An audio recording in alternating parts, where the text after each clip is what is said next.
नमस्कार, मैं प्रियंका और आप देख रहे हैं इंडिया अपनी खबर।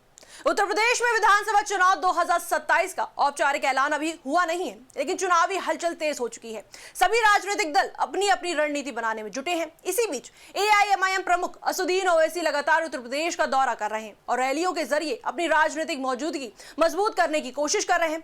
लेकिन सबसे बड़ा सवाल यही है कि आखिर ओवैसी बार बार समाजवादी पार्टी, बसपा और कांग्रेस से गठबंधन की अपील क्यों कर रहे हैं और आखिर ये दल उनके साथ आने से बच क्यों रहे हैं। बहराइच, बिजनौर, सहारनपुर के बाद अब मुरादाबाद में भी असदुद्दीन ओवैसी ने बड़ी जनसभा को संबोधित किया। इस दौरान उन्होंने एक बार फिर से खुलकर कहा कि अगर विपक्ष सच में भारतीय जनता पार्टी को हराना चाहता है तो उसे एकजुट होकर चुनाव लड़ना चाहिए।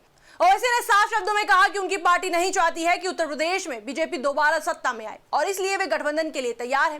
ओवैसी ने समाजवादी पार्टी की ओर इशारा करते हुए कहा कि अगर सपा को लगता है कि उनके चुनाव लड़ने से विपक्ष का नुकसान होता है तो वे साथ मिलकर चुनाव लड़ने को तैयार हैं। उन्होंने कहा कि अभी बातचीत का समय है, चुनाव खत्म होने के बाद पछताने का कोई फायदा नहीं होगा। उनके इस बयान को विपक्ष के लिए खुला संदेश माना जा रहा है। हालांकि ये पहली बार नहीं है जब ओवैसी ने गठबंधन की बात कही हो। पिछले कुछ समय में उत्तर प्रदेश में हुई अपनी लगभग हर जनसभा में उन्होंने यही अपील दोहराई है।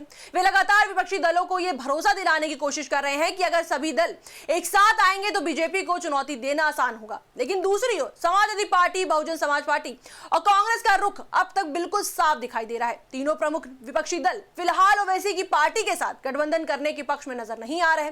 बसपा प्रमुख मायावती पहले ही साफ कर चुकी हैं कि उनकी पार्टी 2027 का चुनाव अकेले लड़ेगी और किसी भी दल के साथ गठबंधन नहीं करेगी। ऐसे में ओवैसी की बसपा से हाथ मिलाने की उम्मीद लगभग खत्म होती दिखाई दे रही है।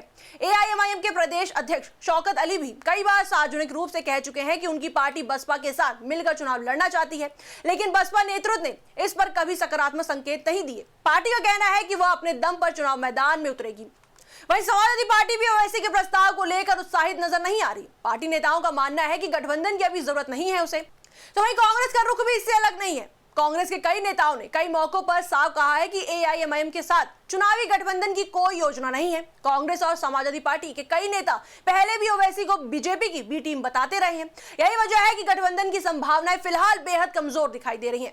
राजनीतिक जानकारों का मानना है कि उत्तर प्रदेश की राजनीति में मुस्लिम वोट बैंक बेहद अहम भूमिका निभाता है। समाजवादी पार्टी, बसपा और कांग्रेस लंबे समय से इस वर्ग के समर्थन पर भरोसा करती रही है।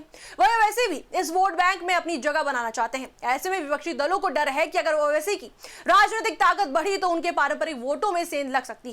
विश्लेषकों का मानना है कि गठबंधन में ओवैसी को शामिल करने से विपक्ष को जितना फायदा मिलेगा उससे कहीं ज्यादा नुकसान होने की आशंका है। उनका मानना है कि ओवैसी की छवि एक तेज तर्रार और विवादित बयान देने वाले नेता की रही है। ऐसे में अगर कोई बड़ा दल उनके साथ चुनाव लड़ता है तो विपक्ष पर मुस्लिम तुष्टीकरण या कट्टरपंथी राजनीति के आरोप और तेज हो सकते हैं। राजनीतिक विशेषज्ञ भी मानते हैं कि 2014 के बाद उत्तर प्रदेश की राजनीति का स्वरूप काफी बदल चुका है। जहां पहले चुनावों में जाति और अल्पसंख्यक समीकरणों पर ज्यादा जोर रहता था, वहीं अब बहुसंख्यक वोटों का ध्रुवीकरण भी चुनावी नतीजों में बड़ी भूमिका निभा रहा है। ऐसे में विपक्षी दल किसी भी ऐसे कदम से बचना चाहते हैं जिससे उनके खिलाफ ध्रुवीकरण की राजनीति मजबूत हो सके। फिलहाल तस्वीर साफ है कि ओवैसी लगातार गठबंधन की अपील कर रहे हैं, लेकिन समाजवादी पार्टी, बसपा और कांग्रेस अपने अपने राजनीतिक समीकरणों के चलते उनके साथ आने को तैयार नहीं है। अब देखना दिलचस्प होगा कि जैसे जैसे 2027 का चुनाव करीब आएगा, क्या विपक्ष का ये रुख बदलता है या फिर ओवैसी को उत्तर प्रदेश में अकेले ही अपनी सियासी लड़ाई लड़नी पड़ेगी। इस पर आपकी क्या राय है, हमें कमेंट सेक्शन में जरूर बताएं। वीडियो को लाइक करें, शेयर करें, मेरे चैनल को सब्सक्राइब करें।